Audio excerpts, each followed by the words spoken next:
वळ्यात पुढच्या बातमीकडे महाराष्ट्र आता थांबणार नाही असं ट्विट मुख्यमंत्री देवेंद्र फडणवीस यांनी केलेलं आहे।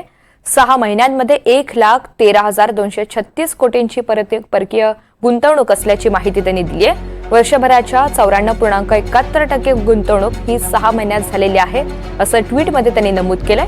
मी महाराष्ट्राचे मनपूर्वक अभिनंदन करतो असंही फडणवीसांनी म्हटलंय। महाराष्ट्र आता थांबणार नाही, मुख्यमंत्री देवेंद्र फडणवीस यांनी हे ट्विट केलेलं आहे आणि या ट्विट सोबतच गेल्या 6 महिन्यामध्ये 1,13,236 कोटींची परकीय गुंतवणूक झाल्याची माहिती सुद्धा त्यांनी दिली आहे। वर्षभराच्या 94.71% गुंतवणूक 6 महिन्यातच झाली असल्याचं त्यांनी सांगितलेलं आहे आणि या सगळ्या संदर्भात मी महाराष्ट्राचे मनपूर्वक अभिनंदन करतो असं सुद्धा देवेंद्र फडणवीस यांनी म्हटलंय।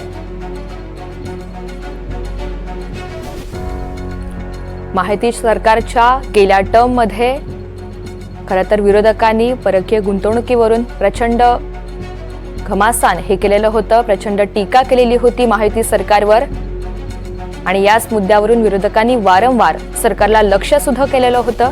मात्र आता देवेंद्र फडणवीस यांनी पदभार स्वीकारल्यानंतर या सगळ्या संदर्भातली महत्त्वाची माहिती दिली आहे। या सगळ्या संदर्भात बातचीत करण्यासाठी राजकीय विश्लेषक अभय देशपांडे सर आपल्या सोबत आहेत। सर नमस्कार। महाराष्ट्र आता थांबणार नाही असं एक ट्विट मुख्यमंत्री देवेंद्र फडणवीस यांनी केलेलं आहे आणि या सगळ्या संदर्भातली त्यांनी एक महत्त्वाची आकडेवारी सुद्धा दिलेली आहे।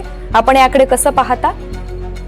नाही, एक निश्चित आहे की राज्यपालांच्या अभिभाषणामध्ये असेल किंवा त्यानंतरच्या पत्रकार परिषदेमध्ये सातत्याने सांगण्यात आलं होतं की मागच्या 2 वर्षामध्ये जो आपण 3ऱ्या क्रमांकावर गेलो होतो, विशेषतः थेट जी विदेशी गुंतवणूक आहे FDI आहे त्या बाबतीत ते आपण परत पहिल्या क्रमांकावर आलेलो आहे आणि केंद्राच्या आर्थिक पाहणी अहवालामध्ये असेल किंवा आता राज्याच्या जो अर्थसंकल्प मागचा सादर केला त्यामध्ये हे या बाबी नमूद करण्यात आल्या होत्या। यावेळेस ते पहिल्यांदा विशेषतः आकडेवारीसह त्यांनी आता ट्विट केलंय। नवीन वर्षाच्या सुरुवातीला राज्याची परिस्थिती काय आहे तर मागच्या 6 महिन्यातल्या संदर्भातला जो त्यांनी डेटा दिलेला आहे त्याच्यामध्ये निश्चितपणे आपण FDI मध्ये जो 3ऱ्या क्रमांकावरून पहिल्या क्रमांकावर आलो होतो मागच्या महिन्यात तोच सातत्य ठेवलेला आहे आणि तो डिफरन्स वाढलेला आहे।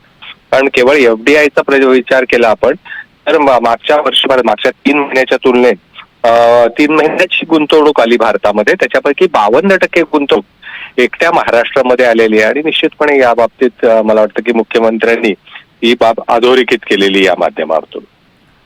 सर आणखी एक महत्त्वाचा मुद्दा, गेल्या या टर्म मध्ये माहिती सरकारच्या टर्म मध्ये विरोधकांनी हाच मुद्दा धरून प्रचंड टार्गेट केलेलं होतं सरकारला। वारंवार हा मुद्दा समोर आलेला होता आणि त्या सगळ्याला आता चोख प्रत्युत्तर कुठेतरी देवेंद्र फडणवीस देऊ इच्छितात असं म्हणायचं? नाही, एक निश्चित आहे की मागच्या 2 वर्षामध्ये विशेषतः वेदांता फॉक्सकॉन नंतर टाटा एअरबेसचा प्रकल्प असेल, हे प्रकल्प महाराष्ट्राच्या बाहेर गेल्यामुळे एक सातत्याने सरकारला टीका सहन करावी लागत होती की महाराष्ट्रातले प्रकल्प बाहेर जात आहेत आणि गुजरातसाठी महाराष्ट्राच्या हिताशी तडजोड केली जाते आरोप सातत्याने होत होता। मला वाटतं की त्या पार्श्वभूमीवर ही बाब अधिक ठळकपणे लोकांसमोर मांडण्याचा निश्चितपणे प्रयत्न यामागे असणार हे तर स्पष्टच आहे। निश्चित। अभय सर धन्यवाद या संपूर्ण विश्लेषणासाठी।